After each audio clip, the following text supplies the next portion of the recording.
स्वादित चरण कमल चिन्ह मकरंदाय भक्त जनमानस निवासाय श्रीमते रामचंद्राय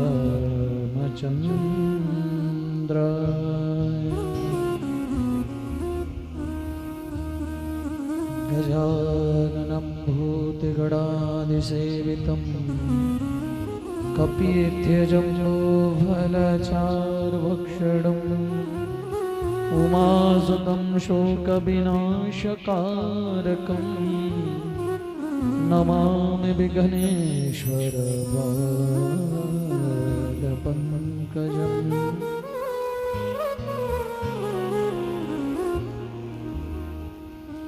कृष्णाय वासुदेवाय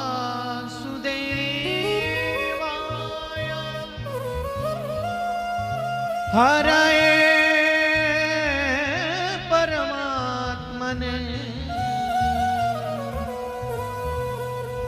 प्रणतः क्लेशनाशाय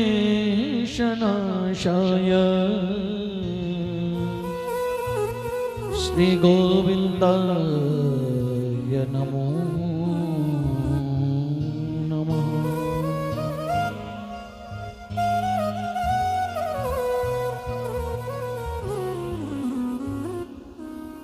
रामाय रामभद्राय रामचन्द्राय वेदसे रघुनाथाय नाथाय श्री सीताय ततये नमः। मनोजवं मारुततुल्यवेगं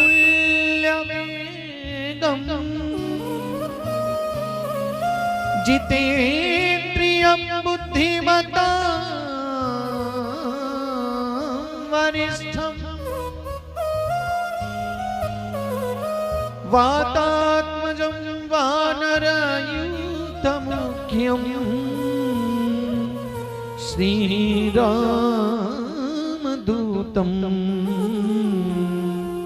शरणं प्रपद्ये।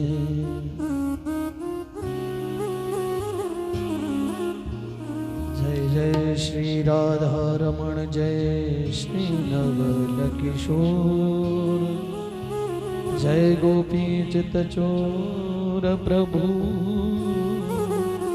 जय जय माखन चोर।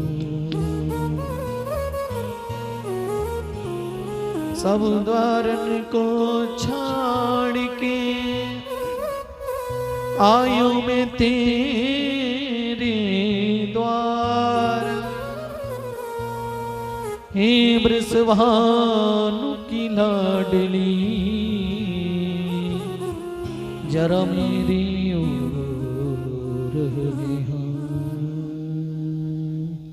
बोलिए श्रीमद्भागवत महापुराण की कन्हैया लाल की श्री बांके बिहारी लाल की पूज्य सद्गुरुदेव भगवान की। आइए हम सभी लोग अपने मन और वाणी को पवित्र करने के लिए कुछ समय भगवान नाम का आश्रय ग्रहण करते हैं।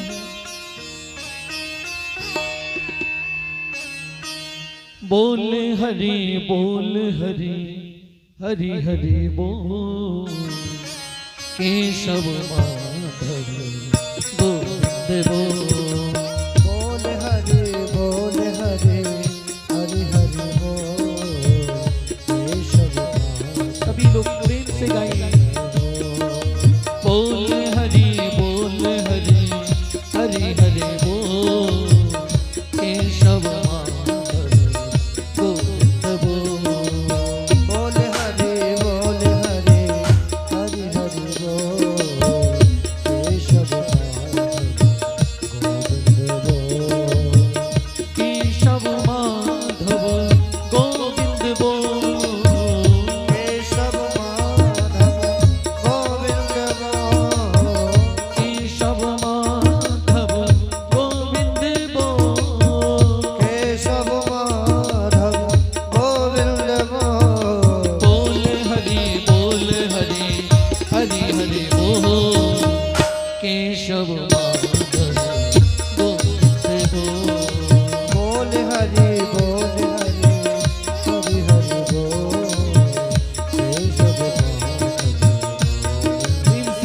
जय जय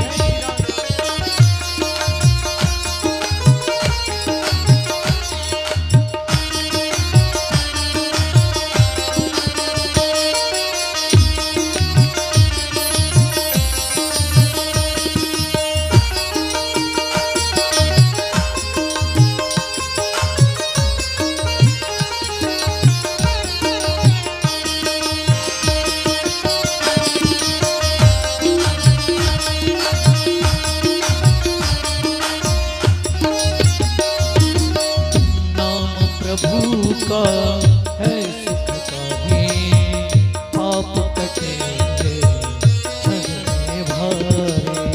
नाम प्रभु का है सुखकारी आप कटेंगे पल में भारी। नाम प्रभु का है सुखकारी आप कटेंगे क्षण भारी। नाम प्रभु का है सुखकारी पाप कटेंगे क्षण में भारी। ओ नाम का पीले अमृत घो। ओ नाम का पीले अमृत घो। नाम का पीले अमृत घो। ओ नाम का पीले अमृत घो। बोल हरि हरि हरि बोल केशव माधव गोविंद बोल। बोल हरि हरि हरि बोल केशव माधव गोविंद बोल। बोलिए श्री लक्ष्मी नारायण भगवान की।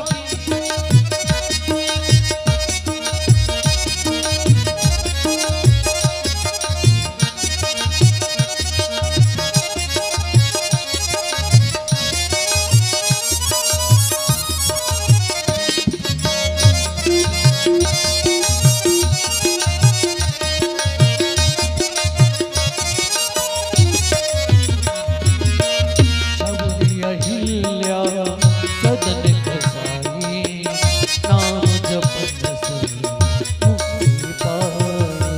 शबरी अहिल्या सदन कसाई नाम जपत से मुक्ति पाई। शबरी अहिल्या सदन कसाई नाम जपन से मुक्ति पाई। ओ शबरी अहिल्या सदन कसाई नाम जपत से मुक्ति पाई। ओ नाम की महिमा है अनमोल। ओ नाम की महिमा है अनमोल। ओ नाम की महिमा है अनमोल। ओ नाम की महिमा है अनमोल। बोल हरि हरि हरि बोल केशव माधव गोविंद बोल। बोल हरि हरि हरि बोल केशव माधव गोविंद बोल।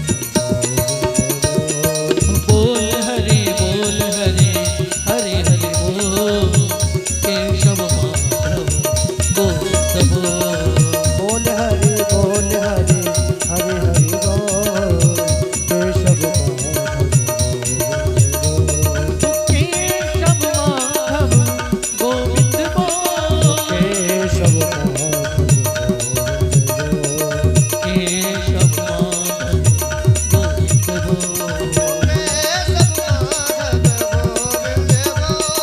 केशव माधव गोविंद बोल।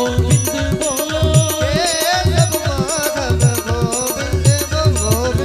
गोविंद बोल। बोलिए श्री लक्ष्मी नारायण भगवान की जय। श्रीमद्भागवत महापुराण की जय। कारण करुणा वरुणाने भगवान की जय। श्री राधा रानी सरकार की जय। जय जय श्री राधे श्याम। हरि राधे श्री राधे श्री राम राधे राधे।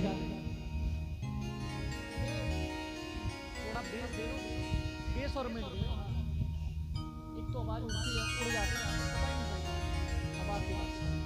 हरिओम श्री राधे।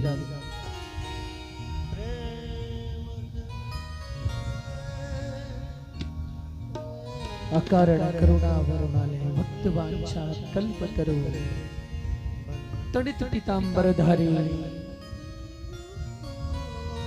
हमारे भगवान श्री कृष्ण की वांगमयी प्रतिमूर्ति, जिनके प्रत्येक अक्षर अक्षर में हमारे श्याम की श्यामलता समाई हुई है, उनके चरण कमलों में हम सभी लोग मिलकर के सादर प्रणाम निवेदित करते हैं। और कथा प्रांगण में उपस्थित सभी मेरे भ्रातृवर, माताओं, बहनों, बंधु, आप सभी लोगों को मेरा प्रेम भरा जय जय श्री राधे। जैसा कि आपने प्रातः अपराह्न की वेला में भगवान की बाल लीलाओं को श्रवण किया, भगवान के नामकरण संस्कार हुए हैं, भगवान का जातिक्रम संस्कार हुआ, और उसके तदुपरांत हमारे भगवान थोड़े से बड़े हुए हैं। कहते हैं भगवान से जो ब्रज की बामाई थी बहुत अत्यधिक प्रेम करती थी, और ये ब्रज की बामाई और कोई नहीं है, अपितु ये सारे संत ऋषि मुनि ही ब्रज की बामाई हैं, ब्रज की गोपी हैं। कहते हैं जिस समय भगवान श्री राम त्रेता युग में वनवास में गए थे, तो जिसने भी हमारे भगवान श्री राम को देखा है, सबका एक ही मनोरथ है, क्यों ना हम भी प्रभु के प्रेम में डूबे, हम भी प्रभु के साथ रहे। और वही मनोरथ आज भगवान ने ब्रजबामाओं का पूर्ण किया है। भगवान से ब्रज की जो गोपियां थी अत्यधिक प्रेम करती थी। कृष्ण की एक झलक पाने को गोपी हर समय लालायित रहती थी। गोपी को कोई ना कोई बहाना चाहिए भगवान कृष्ण से मिलने का। कहते हैं एक समय एक गोपी भगवान को देखने के लिए इतनी व्याकुल हो गई, जब उसको कोई रास्ता नहीं सूझा तो वो माँ यशोदा के आंगन में आकर बोली, मैया अगर आप हमको इजाजत दो तो हम आपकी गौशाला से कुछ गोबर ले जाएं। यशोदा रानी ने कहा, अरे गोपी ये भी कोई पूछने वाली बात है, ये तुम्हारा ही घर है, तुम एक नहीं जितना चाहो उतना हमारे यहाँ से गोबर ले जाओ। और कहते हैं उस गोपी ने भगवान गौशाला में खेल रहे थे, और गोपी भगवान को देखते जा रही है और गोबर को छकड़े में भरती जा रही है, भरती जा रही है। इतना गोबर भर लिया कि उससे वह गोबर की जो पराती छकड़ा उठ नहीं पा रहा। गोपी कहती है, लाला अगर तुम हमारा ये छकड़ा उठवा के दोगे तो हम तुम्हारे लिए ताजा ताजा माखन देंगे। भगवान ने कहा, गोपी तुम सत्य बात कह रही हो? गोपी ने कहा, हाँ लाला हम बिल्कुल सत्य कह रहे हैं। तुम जितनी बार हमारे परात को हमारा गोबर उठवाओगे हम उतने तुमको माखन के गोले देंगे। तो भगवान ने कहा, मुझे को कैसे याद रहेगा कि मैंने तुम्हारे सर पे इतने गोबर के पल्ले उठवा दिए। तो जब ब्रजमामा ने एक बार वो पल्ला अपने सर पे उठाए तो भगवान के गोबर से मुखड़े पर एक गोबर की टिक्की लगा दी। गोपी तो भगवान से प्रेम करती थी।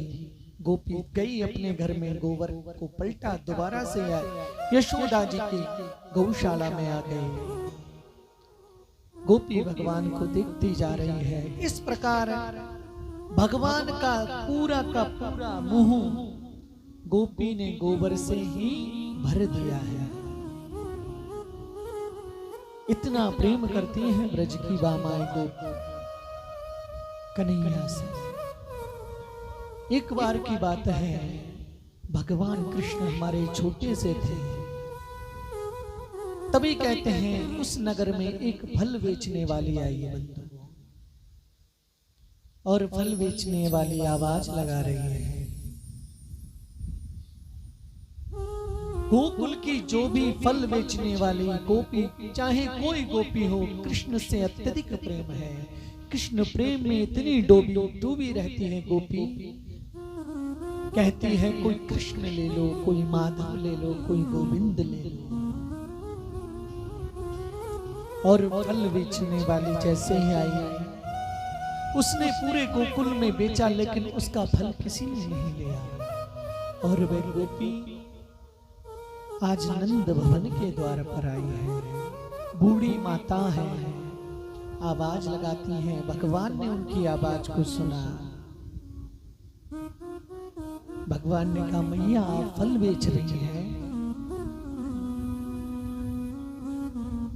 उन्होंने कहा, हाँ गोविंद, तुमको फल चाहिए?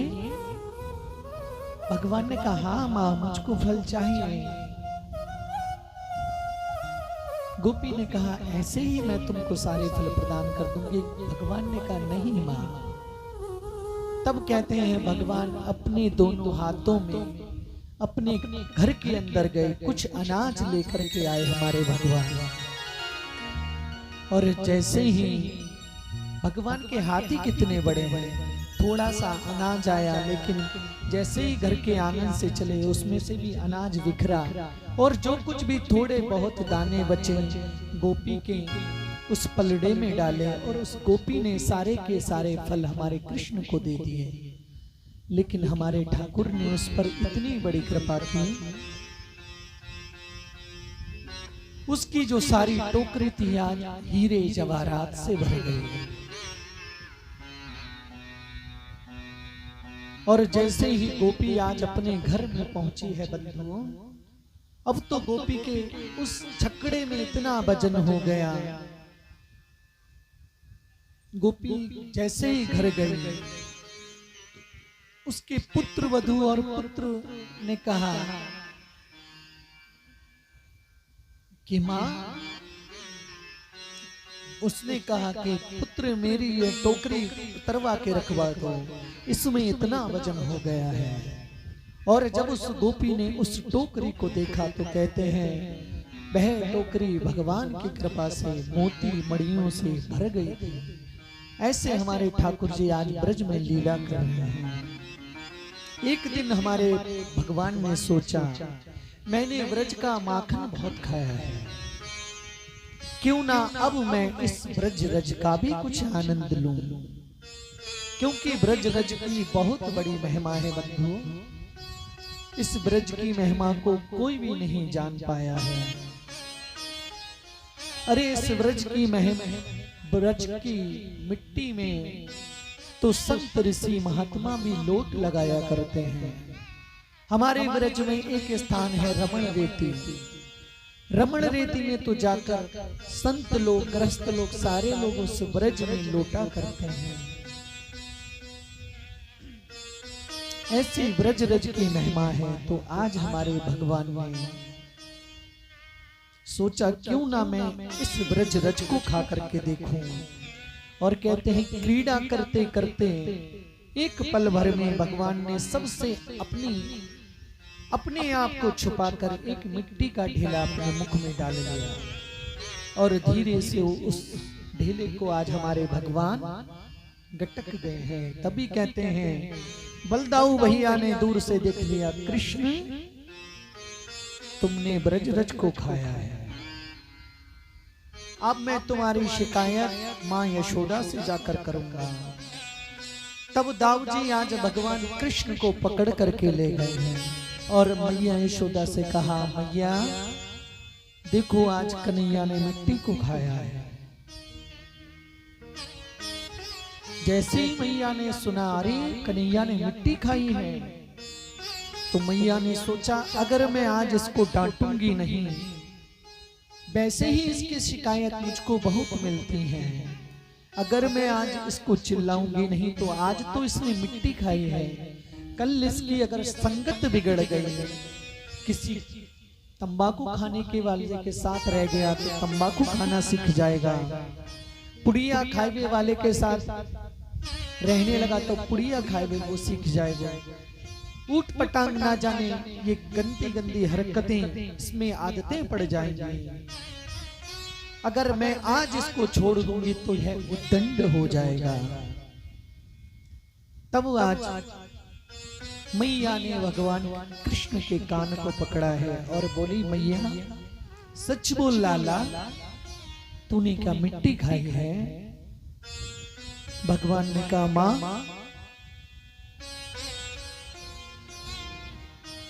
नाहं भक्षिते वानं वा सर्वे मिथ्या विशंसिना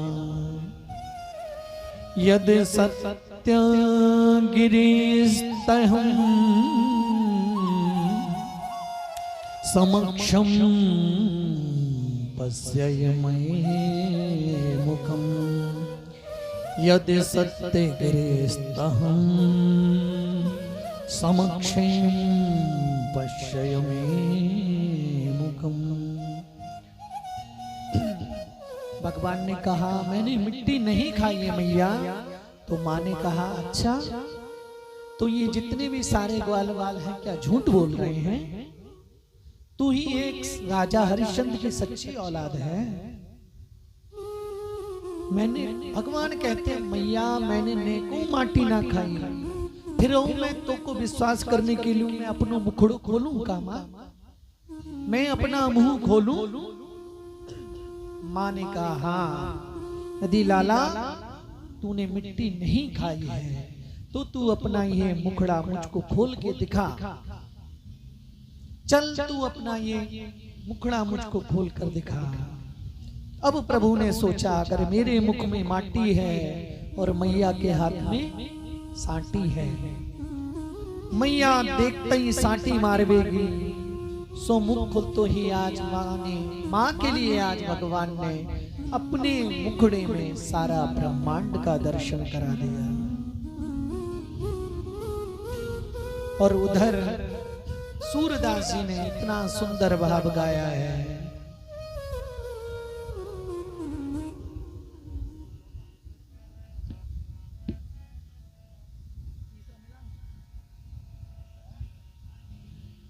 सुमैया तेरे लाला ने माटी खाई, तेरे लाला ने माटी खाई, यशोदा सुन माई, तेरे लाला ने माटी खाई, यशोदा सुन माई, तेरे लाला ने माटी खाई, यशोदा सुन माई। एक बड़ो माटी को ढेलो, एक बड़ो माटी को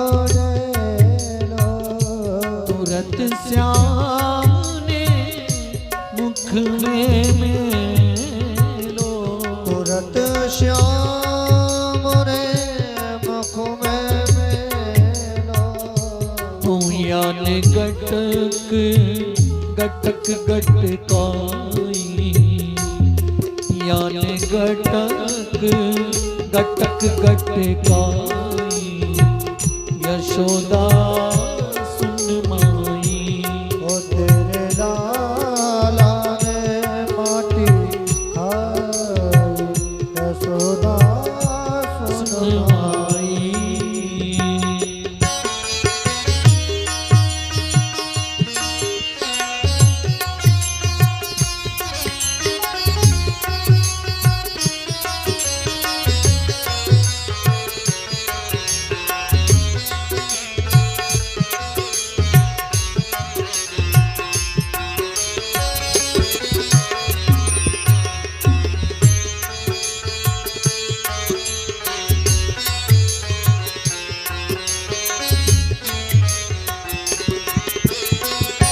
यशोदा समझा रही ले साटी, यशोदा समझा बेले साटी, क्यों लाला तेने खाई माटी, क्यों लाला तेने खाई माटी, यशोदा समझा रही ले साटी, यशोदा समझा बेले साटी, हो तो कोनेक शर्म नहीं आई, यशोदा सुन माई, तो कोनेक तो कोनेक शर्म न आई, यशोदा सुन माई।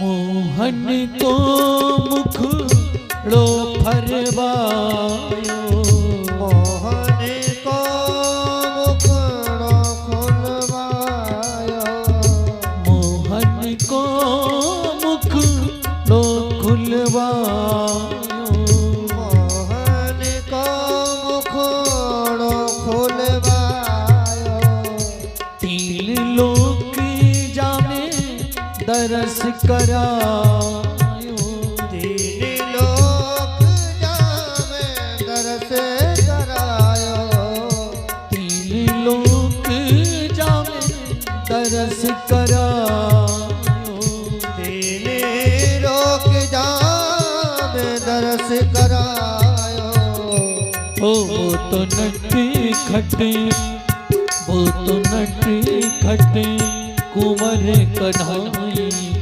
यशोदा सुन माई, ओ तेरे लाला ने माटी खाई, यशोदा सुन माई, यशोदा सुन माई, यशोदा सुन माई।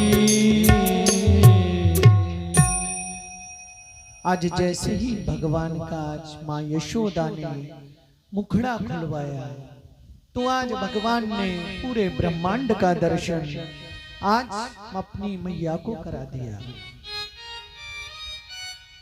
अब तो जैसे ही माँ यशोदा ने भगवान के मुख में सारे पर्वत, पहाड़, नदियां, गोकुल, जो कुछ भी ब्रह्मांड में था सब कुछ दिखने लगा।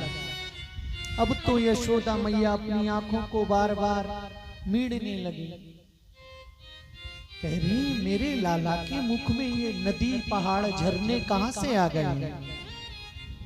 लगता है मेरो लाला साक्षात नारायण है। अगर वास्तव में ये भगवान है तो मैं यह कोई सपना तो नहीं देख रही हूं, या ये काऊ देवता की कोई माया है। अब तो माँ यशोदा की बुद्धि भ्रम में पड़ गई है। तब आज यशोदा मैया स्तुति कर रही है, स्तुति कर जाए, स्तुति कर जाए भय माना, जगत पिता में सुत कर जाना। जैसे ही नारायण समझकर आज भगवान को प्रणाम किया है, तो भगवान को लगा मेरी इस माधुर्य लीला में यह ऐश्वर्य कहां से आ गया। और जैसे ही भगवान ने मुंह बंद करके, भगवान तुरंत मैया से हंस करके बोले, मैया अब सच्ची सच्ची बोल, तो कुछ दिखाई दे रहे हो का? अब तो यशोदा मैया पुनः अपनी आंखों को मीड़ती हैं, भगवान के मुख में देखती हैं। आज भगवान ने जो अपनी माया थी उसको तुरंत समेट लिया। अब तो कन्हैया जोर जोर से ताली बजाकर हंसने लगे। लग रहा है मैया तेरी आंखों में मोतिया बिंद हो गया, क्योंकि तेरी उम्र काफी हो गई है। तुझको ना जाने क्या क्या मेरे मुखड़े में दिखने लगता है। अरे मैया मेरे मुखड़े में कछु नहीं है, ये सब तेरी बाबरी आंखन की बीमारी है मैया। जितनी भी सारी भगवान की जो महिमा थी सब भगवान ने मैया यशोदा को बुला दी। सारी भगवत्ता को बुलाकर आज मां ने कन्हैया को पुनः अपने हृदय से लगा लिया। श्री सुखदेव जी कहते हैं ये नंद और यशोदा पूर्व जन्म में द्रोण और धरा नाम के वसु थे, जिन्होंने भगवान की घोर तपस्या की। तब भगवान ने इनको वरदान दिया कि मैं आपको दिव्य वात्सल्य सुख प्रदान करूंगा। और पुनः एक दिन की बात सुनिए।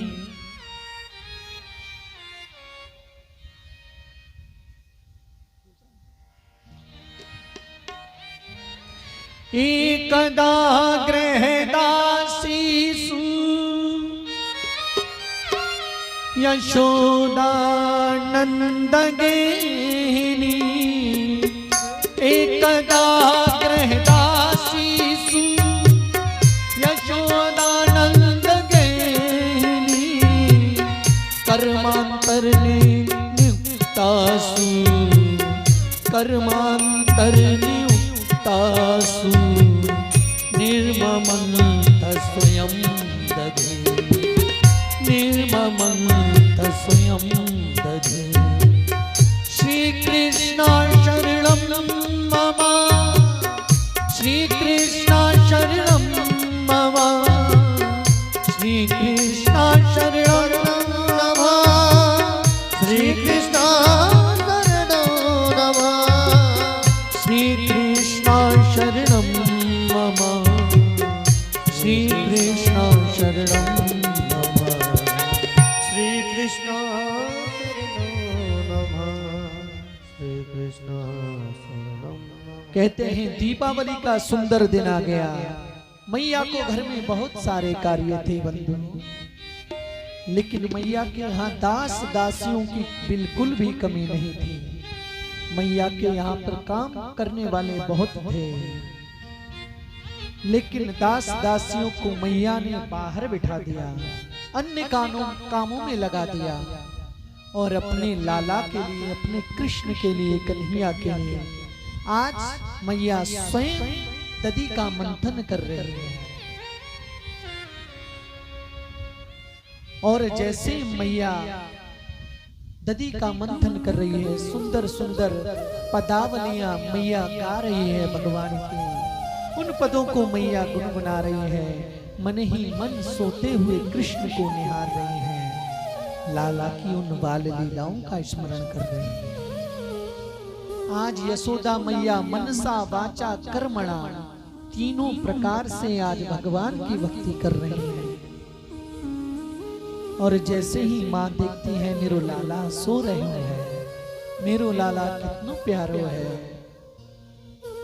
कहते हैं उसी समय भगवान की नींद खुल गई और आज कृष्ण दौड़ करके अपनी मैया के आंचल में आकर के लपट गए हैं और मथानी पकड़ करके भगवान बोले माँ आज तेरी जितनी साधना थी सारी की साधना सफल है गई। देख तेरे घर में मैं आ गई हूं मैया, अब तो काव की जरूरत ना है, ये सब छोड़, अब मैया मुझ को बहुत जोर की भूख लगी है।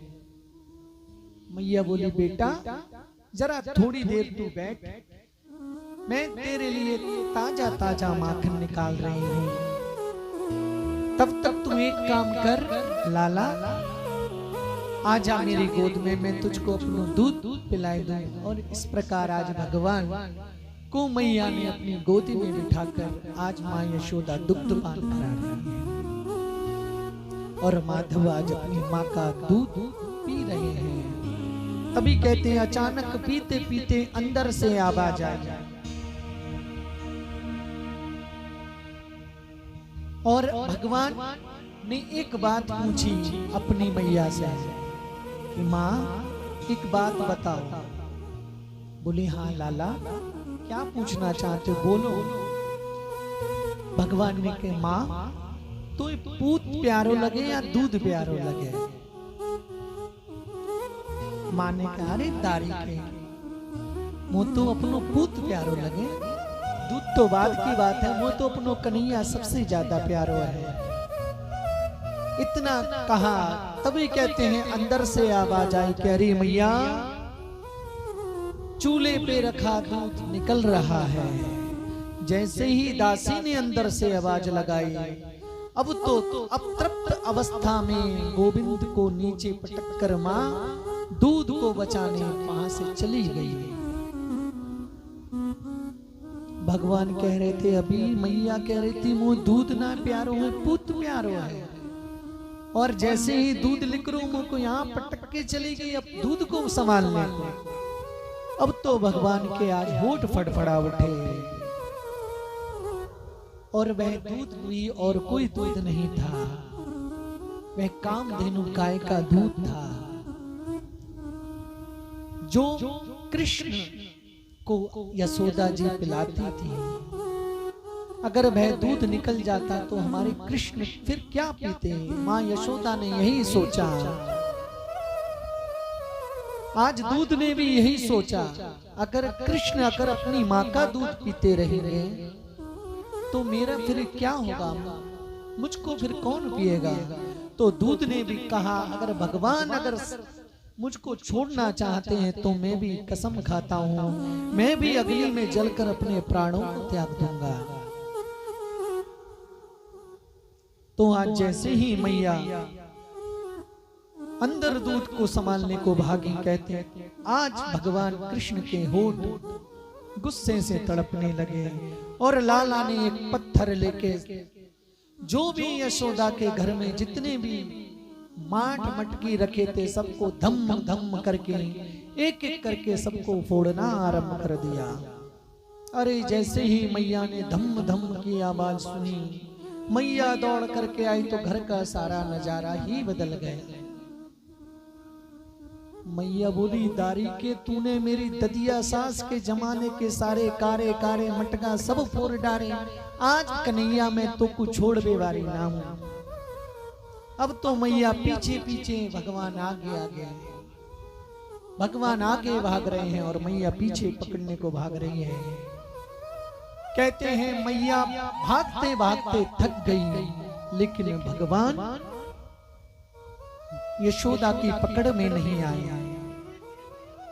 अब जब यशोदा खूब थक गई तब तो यशोदा ने कहा अरे दारी के मैं तो को मारूंगी ना, मैं तेरी पूजा करूंगी, कम से कम एक जगह ठहर तो जा। भगवान ने कहा मैया तू ठीक कह रही है। माँ ने कहा हाँ एक बार तू पकड़ में तो आ जा, मैं तेरी अच्छी खासी पूजा करूंगी। भगवान एक जगह पर खड़े हो जाते हैं और माँ ने आते ही कृष्ण को पकड़ लिया है और कृष्ण को डांटना शुरू कर दिया है। अब तो जब डांटना शुरू किया तब तो कृष्ण जोर जोर से रोने लगे।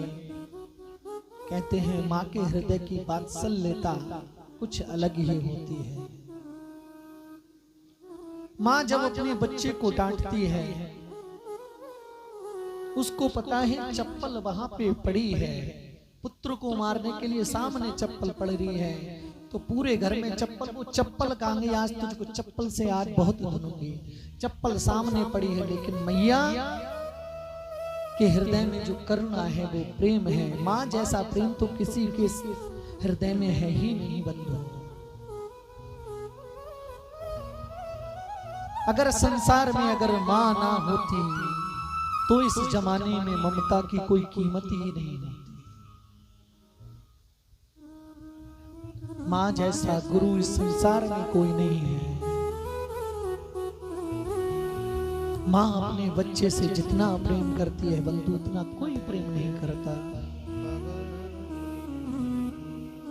और जमाने में ममता की अरे कीमत कीमत न होती अगर माना होती, अगर माना होती। अरे 9 मास अपने गर्भ में छिपाया, लगा करके सीने से आंचल पिलाया। 9 मास अपने गर्भ में छिपाया, लगा कर कलेजे से आंचल पिलाया। गीले में सोती खुद सूखे में सुलाती, गीले में सोती खुद सूखे में सुलाते। अगर माना होती, अगर माना होती, जमाने में ममता की कीमत न होती। अगर माना होती, अगर माना होती। इस प्रकार माँ का ऋण तो बंधु कोई चुका ही नहीं सकता। माँ की ममता है ही ऐसी। आज जैसे ही लाला ने रोना प्रारंभ किया, आज मैया के हृदय में जो करुणा थी वो जाग गई। माँ ने कहा, लेकिन लाला को मारूंगी नहीं, लेकिन इसको दंड में अवश्य दूंगी, क्योंकि अगर इसको दंड नहीं दूंगी तो ना जाने ये कितना उद्दंड हो जाएगा। अब तो भगवान को माँ ने एक रस्सी से बांधना चाहा। जैसे ही रस्सी से आज बांध रही है मैया, 2 अंगुल आज वह रस्सी छोटी पड़ जाती है। एक एक करके मैया रस्सियां जोड़ती गई। कहते हैं रस्सी 2 अंगुल छोटी पड़ती गई। घर की जितनी भी सारी रस्सियां थी वो सारी रस्सियां छोटी पड़ गई, लेकिन कन्हैया को बंधन में आज यशोदा नहीं बांध पाई है। अब तो यशोदा का जितना भी श्रृंगार था सब बिखर गया। मैया पसीने में लथपथ हो गई है। जब मैया को पसीने में लथपथ होते हुए देखा है तो भगवान के हृदय में करुणा जागृत हो गई है। जो 2 अंगुल का अभाव था भगवान की कृपा से वह पूर्ण हो गया। और वह 2 अंगुल की क्या कमी थी बंधु? कहते हैं भक्तों का परिश्रम और भगवान की कृपा। जब जब दोनों ये पुष्ट हो गए, भगवान स्वयं बंधन में बंध गए। मैया ने कृष्ण को बांध दिया और वहां से भगवान का एक नाम पड़ा है दामोदर। उनके उदर से रस्सी को बांधा है और उस रस्सी को एक उखल में ले जाकर भगवान को बांध दिया। इस प्रकार भगवान का एक नाम पड़ा है दामोदर। बोलिए दामोदर भगवान की जय हो। और भगवान को बांधकर आज मैया अंदर काम से चली गई। कहते हैं नंद बाबा के घर में 2 वृक्ष खड़े हुए थे। यमलार्जुन के 2 वृक्ष खड़े हुए थे। भगवान ने कहा अब इनका भी उद्धार करना चाहिए। भगवान उस उखल को घसीटते घसीटते उन दोनों के वृक्षों के बीच में फंसा दिया और जोर से धीरे से धक्का जैसे ही लगाया, वह दोनों वृक्ष धड़ाम से गिर पड़े और उन दोनों वृक्ष में से 2 दिव्य पुरुष प्रकट हुए। उनका नाम नलकूबर और मणिग्रीव था। कहते हैं नलकूबर और मणिग्रीव एक बार सरोवर में स्नान कर रहे थे। नारद जी को देखकर भी इन्होंने वस्त्र धारण नहीं किए। तब नारद जी ने इनको श्राप दे दिया कि जाओ तुम वृक्ष बन जाओ, जड़ बन जाओ। तब से ये वृक्ष बने हुए थे। आज भगवान ने स्वयं इनको उस योनि से मुक्ति दिलाई है। तब नलकूबर ने भगवान की प्रार्थना की वाणी गुणान कथने श्रवणो कथाया हस्तौ च कर्मसु मनस्तव पादयो स्मृत्या शिरस्तव निवास जगत प्रणामे दृष्टि सतां दर्शनेस्तु भववतनूनाम्। इस प्रकार से दोनों ने भगवान की प्रार्थना की और भगवान का गुणगान करते हुए दोनों अपने पिता के यहाँ पर भगवान ने उनका उद्धार किया है। दोनों अपने पिता के जहाँ कहीं रहने वाले थे वहां स्वर्ग लोक के लिए चले जाते हैं। कहते हैं जैसे ही वृक्षों के टूटने की आवाज हुई, आज नंद और यशोदा दौड़े दौड़े वहां पर गए हैं और देखा और कहा अब हमको इस गोकुल में नहीं रहना है। और नंद बाबा के जो छोटे भाई हैं उनका नाम है सुनंद। उन्होंने कहा बाबा मैं एक बहुत सुंदर स्थान को जानता हूँ और स्थान का नाम है श्री वृंदावन धाम। बोलिए श्री वृंदावन धाम की जय। कहे बाबा मैं एक बहुत सुंदर स्थान का नाम जानता हूँ, वहां पर वृंदावन, निधिवन, बेलवन, कामवन, ताम्रवन, मधवन, इन सब में एक सबसे सुंदर वन है जिसका नाम है श्री वृंदावन। वनम वृंदावनम नाम पशव्यम नवकाननम गोप गोपी गवाम सेव्यम पुण्याद्रि तृणवीरुदम। आइए हम अपने तन को यहाँ पर ही छोड़कर मन से श्री वृंदावन धाम को चलते हैं।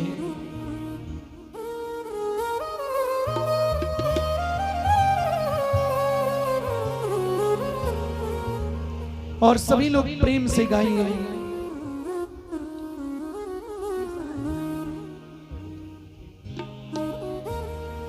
श्यामा हृदय कमल सो प्रगट्यो, श्यामा हृदय कमल सो प्रगट्यो, श्याम हृदय को भाई वृंदावन प्यारो वृंदावन, वृंदावन प्यारो वृंदावन, हो वृंदावन प्यारो वृंदावन।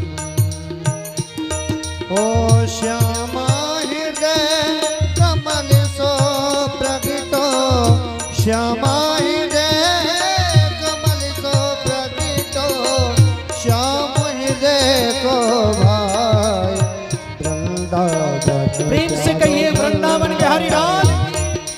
वृंदावन प्यारो वृंदावन।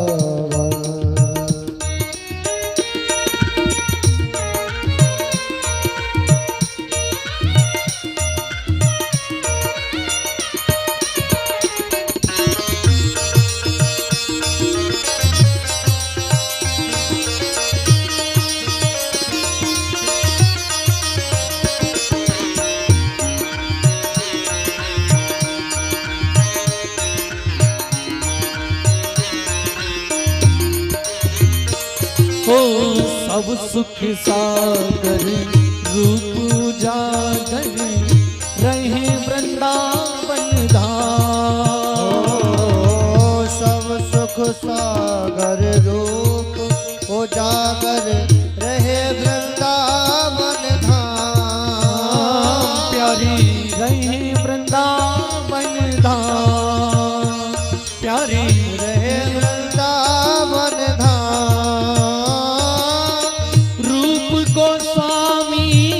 प्रगट कियो जहाँ, रूप गोस्वामी प्रगट कियो जहाँ, रूप गोस्वामी प्रगट कियो जहाँ, रूप गोस्वामी प्रगट प्रकट कियो जहाँ गोविंद रूप निधान वृंदावन प्यारो वृंदावन हे वृंदावन प्यारो वृंदावन हो वृंदावन प्यारो वृंदावन वृंदावन प्यारो वृंदावन श्री वृंदावन बिहारी लाल की।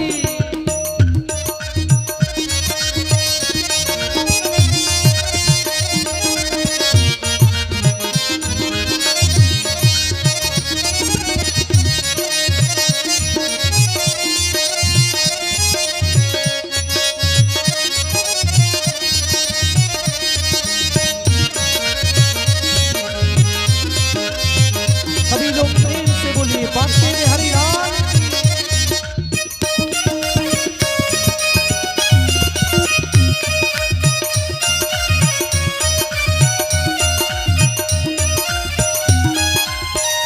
विहरत निस दिन कुंज गलन में ब्रज जन मन सुख धाम विहरत निस दिन कुंज गलिन में ब्रज जन मन सुख धाम प्यारी ब्रज जन मन सुख धाम ओ प्यारे ब्रज जन मन सुख धाम मदन मोहन को रूप निरख के मदन मोहन को रूप निरख के मदन मोहन को रूप निरख के हे मदन मोहन को रूप निरख के सनातन बल बन जाए वृंदावन प्यारा वृंदावन ओ वृंदावन प्यारो वृंदावन ओ वृंदावन प्यारा वृंदावन श्यामा हृदय कमल सो प्रगट्यो श्यामा हृदय कमल सो प्रगटो श्यामा हृदय कमल सो प्रगट्यो श्यामा हृदय कमल सो प्रगटो श्याम हृदय को भाई वृंदावन प्यारो वृंदावन ओ वृंदावन प्यारो वृंदावन हो वृंदावन प्यारो वृंदावन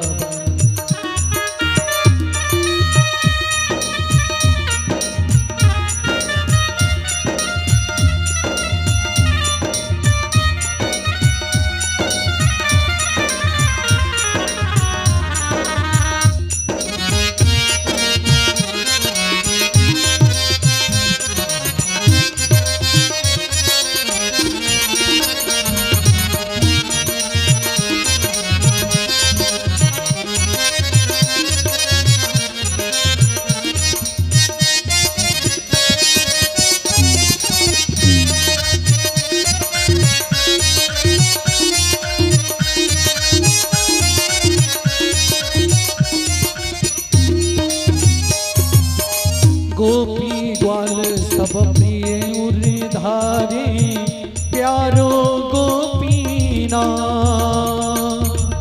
गोपी ग्वाल सब ही उर्धारे प्यारो गोपीना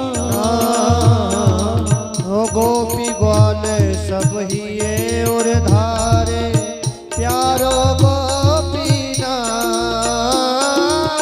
मदन सुदन जिने कंठ लगायो मधुसूदन जी ने कंठ लगायो मधुसूदन जिने कंठ लगायो मधुसूदन जी ने कंठ लगायो है रही जय जयकार वृंदावन प्यारो वृंदावन ओ वृंदावन प्यारो वृंदावन ओ वृंदावन प्यारो वृंदावन ओ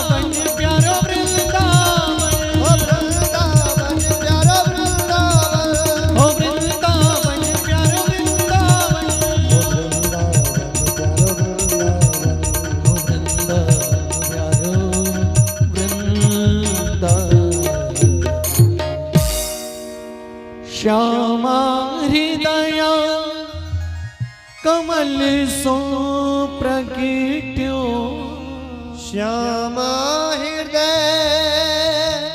कमल सो प्रगटो श्याम हृदय को वृंदावन प्यारो वृंदावन हे वृंदावन प्यारो वृंदावन प्रेम की पिपास देख देख निज प्रेमियों को प्रेम का समुद्र सीमा तोड़ के बहाया है भावुक रसीले जन निराश नहीं होंगे अब कामना की पूर्ति हेतु कल्प तरु लगाया है कामना की पूर्ति हेतु कल्पतरु लगाया है चिंतामणि जनित चारु चादर बिछिया भांति प्रतिभांति कुंज कुंज से सजाया है भारत का भूषण तिलक तीनों लोकों का भक्तों के हेतु वासु वृंदावन बनाया भक्तों के हेतु वास वृंदावन बसाया है वास वृंदावन बसाया है। इस प्रकार आज वृंदावन की महिमा को सभी ने गाया है। मीराबाई ने तो यहाँ तक गाया आली रे मोही लागे वृंदावन को। आज सभी लोग सभी ब्रजवासी गोकुल को छोड़कर अपनी बैलगाड़ियों में सामान लाद करके श्री वृंदावन धाम की ओर चल पड़े हैं। कहते हैं श्री दाऊ भैया गोविंद 4 वर्ष की अवस्था में गोकुल छोड़कर श्री धाम वृंदावन में आ गए हैं। तब प्रभु ने उस दिव्यता का अवलोकन किया है। यहाँ पर खूब अच्छी अच्छी घास उनकी गैयों के लिए उपलब्ध है। भगवान हरियाली को देखकर अपने मन में बहुत प्रसन्न हो रहे हैं। इस प्रकार आज भगवान कृष्ण अपनी मैया के समेत वृंदावन धाम में रहने लगे हैं। कहते हैं एक दिन एक दैत्य श्री वृंदावन धाम में आया और एक बछड़े का रूप बना करके भगवान के बछड़ों में शामिल हो गया। तब बलदाऊ भैया ने उस वत्सासुर का वध कर दिया। कहते हैं एक दिन भगवान अपने बछड़ों को पानी पिलाने के लिए यमुना तट पर पधारे तो वहां पर एक असुर बैठा हुआ था जिसका नाम था बकासुर। जैसे ही इसने गोविंद को देखा तो इसने सोच लिया मैं आज इस गोविंद का वध करूंगा, लेकिन भगवान ने उस बगुले का भी उद्धार किया है। इस प्रकार आज भगवान वृंदावन में अनेक लीलाओं को कर रहे हैं। कहते हैं भगवान ने एक दिन एक अघासुर नाम के दैत्य को मारा, लेकिन अघासुर के दैत्य की कथा ग्वाल वालों ने अपने घर जाकर 1 वर्ष के बाद बताई। कहते हैं एक बार सभी ग्वाल वाल अपने बछड़ों को चराने के लिए जंगल में गए। वहां पर कंस के द्वारा भेजा गया एक दैत्य अपना मुख फाड़ करके वहां पर बैठ गया। ग्वाल वाल तो भगवान के सखा बहुत सीधे हैं।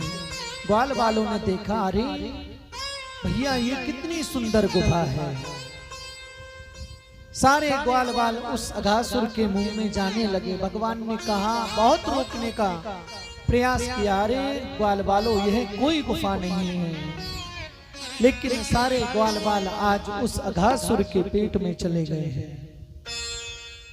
तब भगवान ने कहा अब मुझको इनको बचाने को जाना ही होगा, क्योंकि ये सब मेरे ही आश्रित हैं, मेरे ही भक्त हैं।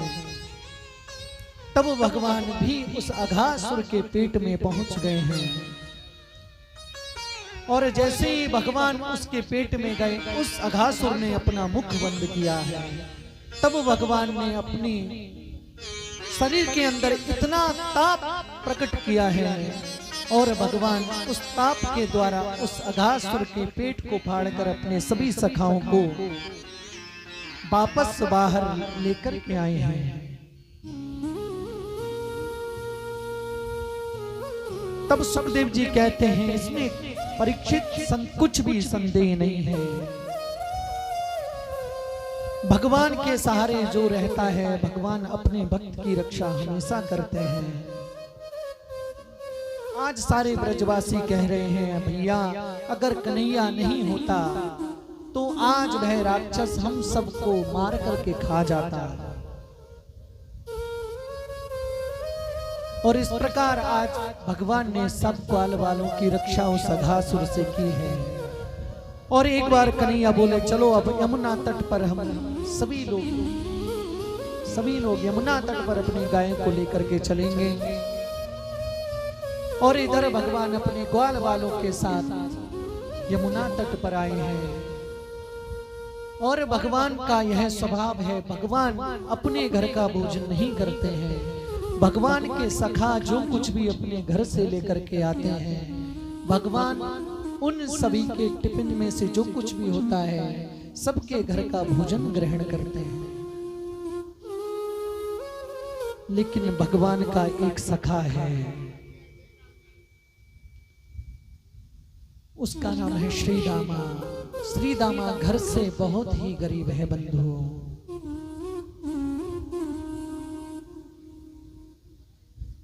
आज भगवान ने कहा, देखो श्री दामा, हर एक मेरा सखा मधुमंगल, श्री दामा, जितने भी सखा हैं सब अपने घर से कुछ ना कुछ मेरे लिए जरूर लेकर के आते हैं।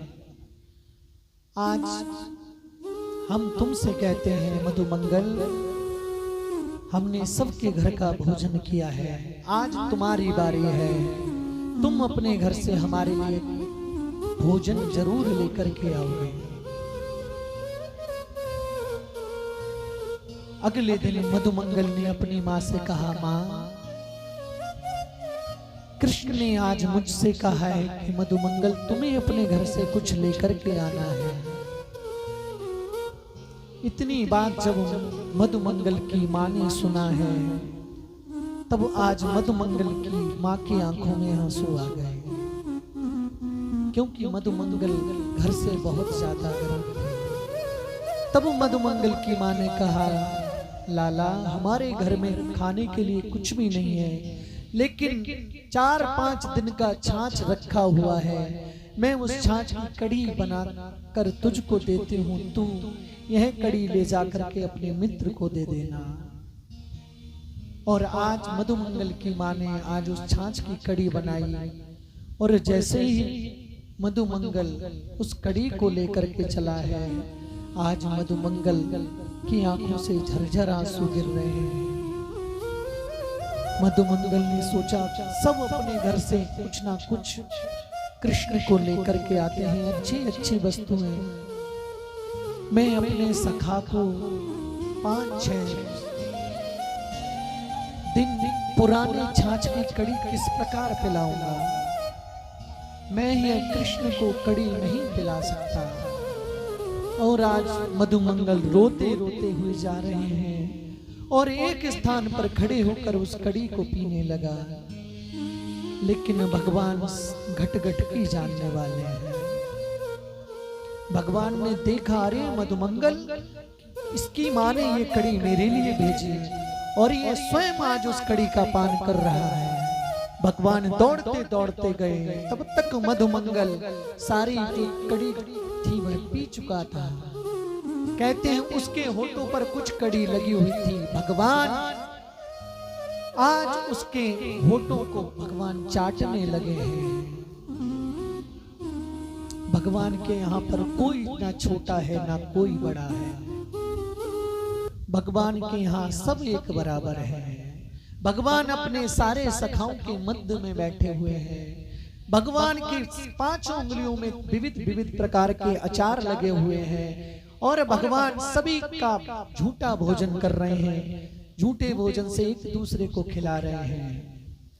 कहते हैं जब यह दृश्य ब्रह्मा जी ने ऊपर से देखा तो ब्रह्मा जी की भी बुद्धि भ्रमित हो गई। ब्रह्मा जी ने सोचा ये कैसा भगवान है जो अपने भक्तों का झूठा खा रहा है, झूठा खिला रहा है। हम सब लोग तो इसका लंबे लंबे वेद पठन पाठन करते हैं, ये कोई भगवान नहीं है। तब ब्रह्मा जी ने भगवान की जो थोड़ी दूर पर गाय बछड़े जो चर रहे थे उन सब का हरण कर लिया। तब ग्वाल वालों से भगवान ने कहा, ग्वाल वालों हमारी गाय बछड़े यहाँ पर कहीं नहीं दिख रहे हैं। तब वो सारे ग्वाल वाल उन गाय बछड़ों को देखने जाते हैं और जैसे ही देखने गए हैं ब्रह्मा जी ने उन ग्वाल वालों का हरण भी कर लिया है।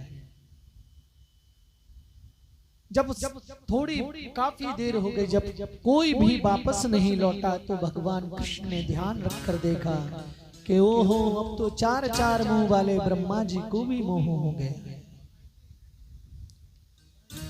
तब ब्रह्मा जी को भगवान ने अपनी माया को जनाया है। भगवान कृष्ण उतने ही रूपों में परिणत हो गए, उतने ही गाय, उतने ही बछड़े, उतने ही डंडे, उतने ही कपड़े, सब कुछ आज भगवान बन गए हैं। अमित रूप प्रगटे तह काला, आज भगवान ने अनेक रूप रूपाए विष्णवे प्रभु विष्णवे। हर रूप में श्याम आज प्रकट हुए हैं। तब कहते हैं ब्रज में जो गाय दूध नहीं देती थी वह भी अपने बड़े बड़े बछड़ों को देखकर आज दूध देने लगे हैं, क्योंकि आज भगवान ही हर एक रूप में है। हर एक गाय के रूप में भगवान है, हर एक बछड़े के रूप में भगवान है। जहां तक कि वो डंडा, जैसा डंडा था वैसा डंडा भगवान आज स्वयं बन गए हैं। तब भगवान ने कहा, यह दृश्य लगातार 1 वर्ष तक चलता रहा। तब दाऊ जी ने ध्यान पूर्वक देखा, अरे यह तो कृष्ण की लीला है, जहां देखे हर रूप में कृष्ण ही कृष्ण है। तब भगवान कृष्ण ने सारा वृतांत दाऊ भैया को बताया। तब ब्रह्मा जी ने भी कहा, चलो आज चल के देखते हैं वह ग्वाल वाला क्या कर रहा है। जब ब्रह्मा जी धराधाम पर आए और देखा तो वहां तो वैसे ही गायें, वैसे ही बछड़े, वैसे ही डंडा, वैसे ही ग्वाल वाल। ब्रह्मा जी की भी बुद्धि चकरा गई एक बार। अरे अभी तो मैं इनको चुरा के अपने ब्रह्मलोक में छोड़ करके आया हूं, ये तो सारे के सारे यहाँ पृथ्वी लोक पर। कहते हैं जैसे ही ब्रह्मा जी पृथ्वी पर आए हैं, भगवान ब्रह्मा जी का रूप धारण करके ब्रह्मलोक में पहुंच गए। और ब्रह्मा जी ने भगवान ने द्वारपालों को आदेश दिया कि हे द्वारपालों, देखो आजकल नकली ब्रह्मा बहुत घूम रहे हैं। अगर कोई नकली ब्रह्मा तुम्हें मिल जाए तो 2-4 उसको आराम से लगा देना। और जैसे ही ब्रह्मा जी पहुंचे हैं अपने लोक ब्रह्मलोक में, द्वारपालों ने उन्हें वही रास्ते में रोक दिया। अरे आप कहाँ जा रहे हो? ब्रह्मा जी बोले, तुम मुझको पहचानते नहीं हो, मैं तुम्हारा स्वामी हूं। ब्रह्मा जी के पार्षद बोले, स्वामी गए भाड़ में, हमारे स्वामी जी तो अंदर बैठे हैं। तब ब्रह्मा जी ने ध्यान लगा करके देखा तो साक्षात नारायण आज ब्रह्मा बन करके बैठे हैं। तब ब्रह्मा जी ने भगवान की प्रार्थना की और ब्रह्मा जी आज नारायण से भगवान से प्रार्थना कर रहे हैं। तब माया बस फिर भुलाना, तब माया बस भुलाना, तब माया बस फिर भुलाना, तब माया बस फिर भुलावा। ताते में नहीं प्रभु पहचाना,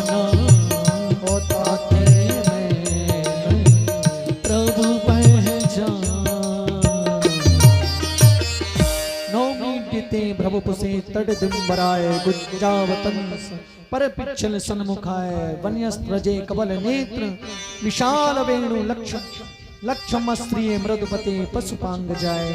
इस प्रकार से आज ब्रह्मा जी ने आज स्तुति की है भगवान की, लेकिन ब्रह्मा जी को आज भगवान ने माफ नहीं किया। कब ब्रह्मा जी के यहाँ से अपने सारे ग्वाल बालों को आज भगवान पुनः ब्रज में लेकर के आए हैं।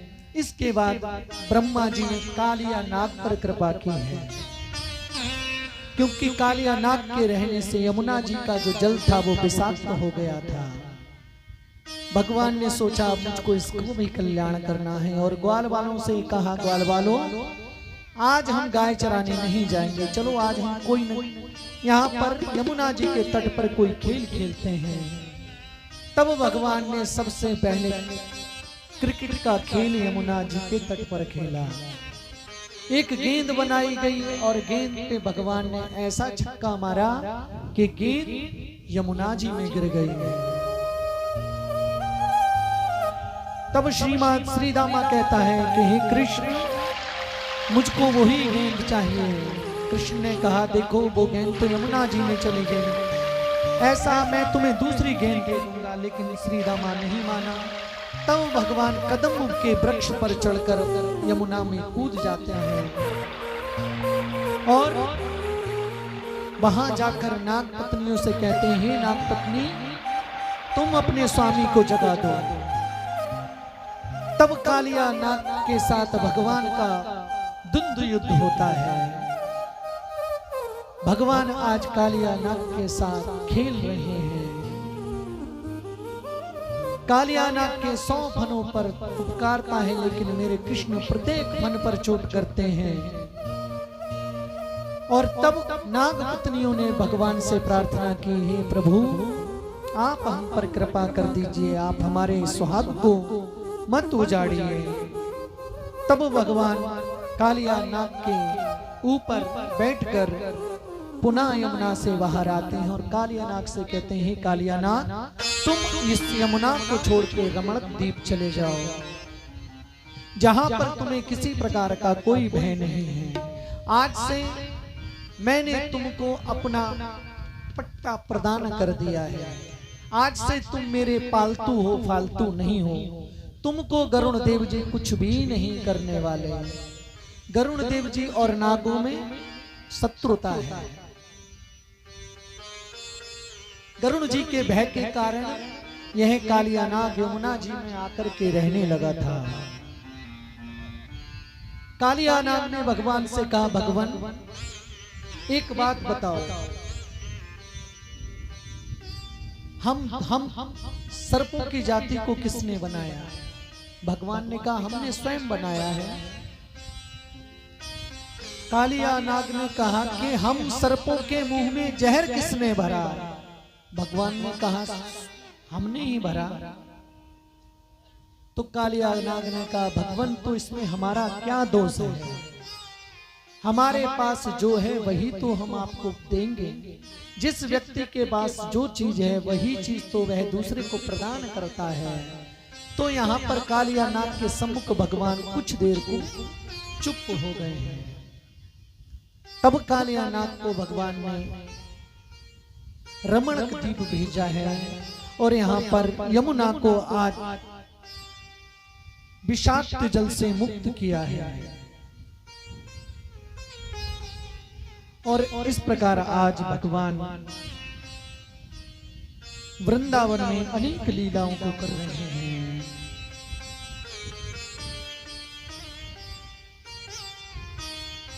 एक समय की बात है, शरद ऋतु का समय था। बरसात के बाद शरद ऋतु आती है।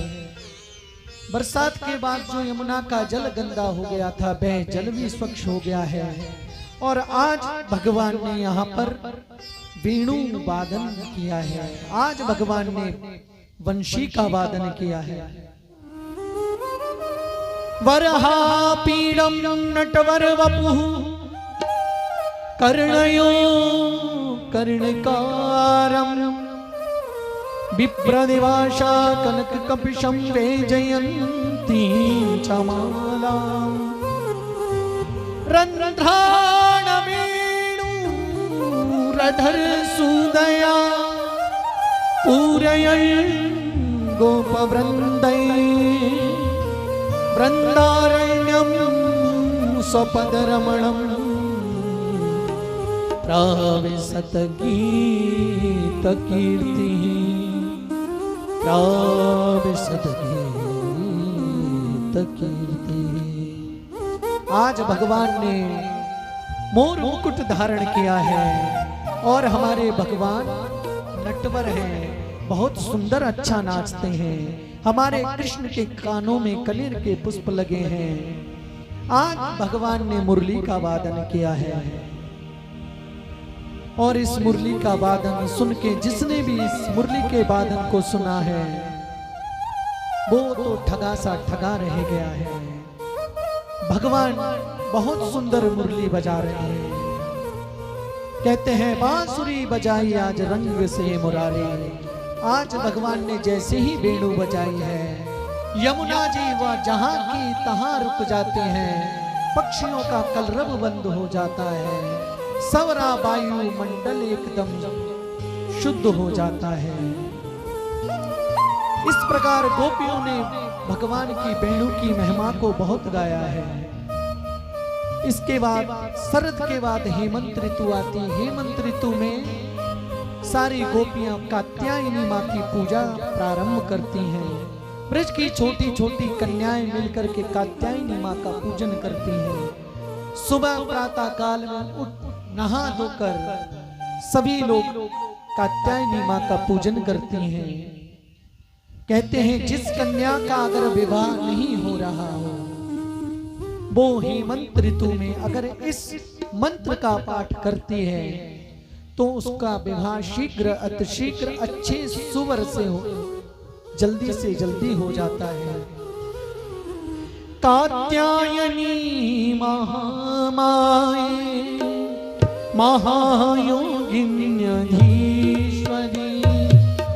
कात्यायनी महामाये महायोगिन्यधीश्वरी नंद गोपसुतं देवीं नंद गोपसुतं देवीं पति में कुरुते नमः पति में कुरुते नमः पति में कुरुते नमः। इस प्रकार सारी गोपियां कात्यायनी मैया का पूजन करती। लेकिन गोपियां एक बहुत भारी भूल करती। वह भूलती गोपियां निर्वस्त्र होकर मां यमुना में स्नान किया करती थी। कन्हैया ने गोपियों को जब देखा, गोपियों को इस चीज का ज्ञान नहीं है, तो एक दिन भगवान उन गोपियों के वस्त्र को हरण करके कदम्ब के वृक्ष पर जा बैठे। तब जब गोपियां स्नान कर रही थी यमुना में नग्न होकर, और जब बाहर निकलने का प्रयास किया तो उन्होंने देखा हमारे पास तो हमारे वस्त्र ही नहीं है। तब उन्होंने इधर उधर देखा, तब कदम्ब के वृक्ष पर देखा तो भगवान कृष्ण उन गोपियों के वस्त्रों को लेकर के बैठे हुए थे। तब भगवान ने गोपियों को समझाया है कि गोपियों, किसी भी जलाशय में हमको नग्न स्नान नहीं करना चाहिए। यहां पर भगवान गोपियों को समझा रहे हैं, यहाँ जीवात्मा और परमात्मा के बीच जो माया का आवरण है उसको भगवान ने दूर किया है। क्योंकि जब तक जीव को अपना बोध नहीं हो जाता तब तक उसका महारास में प्रवेश नहीं होता है। इसलिए आज गोपियों का चीर हरण करके भगवान ने उन गोपियों को महारास में आने के काबिल बनाया है। और यहाँ से अब हम सभी लोग गोवर्धन पूजा की ओर हम सब लोग बढ़ते हैं। कहते हैं एक दिन का समय है, आज दीपावली का दीपावली के अगले दिन प्रातः काल उठते ही इंद्र के पूजा के लिए आज तरह तरह के पकवान बनना प्रारंभ हो गए। हर एक घर में आज कढ़ाई चढ़ गई है। अब जैसे ही कन्हैया आज घर में आयो, मैया ने दूर से ही रोक दियो कि लाला आज तुम्हारी रसोई में कोई एंट्री नहीं है। भगवान बोले आज हमारी रसोई में एंट्री क्यों नहीं है? तो मैया ने कहा अगर तो ये को जानना है तेरी एंट्री क्यों नहीं तो अपने बाबा से जाकर के पूछ ले। तब बाबा ने समझाया कन्हैया आज हमारे घर में जय जय की पूजा होने वाली है। भगवान बोले ये जय जय कौन है? हमसे बड़ा भी जय जय कोई संसार में है मैया? कथ्यताम में पिता कोयम संभ्रमो वाउपागता किम फलम कस्य चौद्देशा केन वा साध्यते मखा। बाबा बोले लाला हम सब लोग इंद्र की पूजा करने के लिए अपने अपने घर में पकवान बना रहे हैं। परजन्यो भगवान इंद्रो मेघा स्तस्यात्ममूर्तया ते विवर्षन्ति भूतानां प्रीणनम जीवनम मया। कन्हैया बेटा हम हर वर्ष दीपावली के बाद इंद्र की पूजा किया करते हैं, क्योंकि जब इंद्र प्रसन्न हो जाएंगे तो इंद्र हमारे यहाँ पर अच्छी बारिश करेंगे। जब अच्छो पानी बरसेगो तब अच्छी अच्छी घास हो जाएगी, और जब अच्छी अच्छी घास पैदा होगी तब हमारी गायें उन घास को चरेंगी, हमारी अच्छी अच्छी खेती पैदा होगी। इस प्रकार आज नंद बाबा कन्हैया को समझा रहे हैं। अब 7 वर्ष के हमारे भगवान कृष्ण, आज भगवान ने कहा बाबा ये इंद्र पानी बरसाने वाला होता कौन है बाबा? आधे ग्वाल बाल अगर पूजा कर दें जाके और आधे ग्वाल बाल अगर इंद्र की पूजा ना करें तो क्या इंद्रदेव उन्हीं ग्वाल बालों के यहाँ बारिश करेगा जहां पर इनकी पूजा हुई है, और उन ग्वाल बालों के यहाँ बारिश नहीं करेंगे जहां इंद्र की पूजा नहीं हुई है। अब जैसे ही भगवान की वाणी को सुना अब तो बाबा भी चक्कर में पड़ गए। है तो जो 7 वर्ष को ने कुछ छोरा, लेकिन बात बहुत टेढ़ी मेढ़ी करें। मोह जैसे बुड्ढे की खोपड़ी गर्म है गई, अब मैं जासे का तर्क वितर्क करूं। कन्हैया बोले बाबा मैं बहुत बड़े बड़े महात्मन को संग किया है और सबने एक ही बात कही है, कर्मणा जायते जंतु कर्मणेव विलीयते सुखम दुःखम भयं क्षेमं कर्मणेव विपद्यते।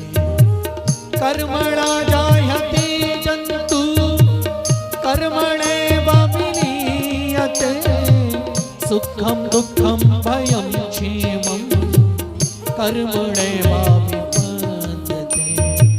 श्री कृष्ण शरणं मम, श्री कृष्ण शरणं मम, श्री कृष्ण शरणं मम, श्री कृष्ण शरणं मम। भगवान कह रहे हैं प्राणी जैसा कर्म करता है वैसा ही उसको फल भगवान अवश्य देते हैं। ये इंद्र कौन हो गया हमको फल प्रदान करने वाला? भगवान कहते हैं